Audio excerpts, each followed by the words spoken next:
How to Fix Your Washing Machine is Smoking is a step-by-step guide to help you troubleshoot and repair your washing machine. First, check the power cord and plug to ensure they are not damaged or overheating. Next, inspect the washing machine's venting system to ensure it is clear of blockages and lint buildup. If the problem persists, check the washing machine's motor and electrical components for signs of wear or damage. Look for frayed wires or loose connections and replace them if necessary.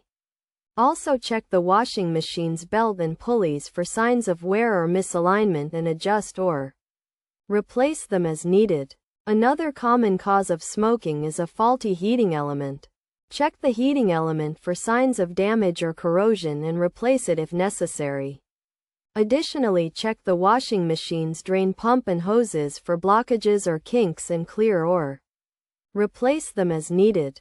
To prevent future problems, regularly clean the washing machine's venting system and check the power cord and plug for signs of wear or damage.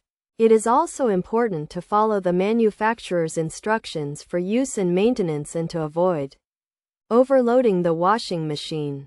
By following these steps, you can identify and fix the problem and get your washing machine running safely and efficiently. Remember to always unplug the washing machine before attempting any repairs and to consult a professional if you are unsure or uncomfortable with the repair process. Regular maintenance and prompt repair can help extend the life of your washing machine and prevent costly repairs down the road.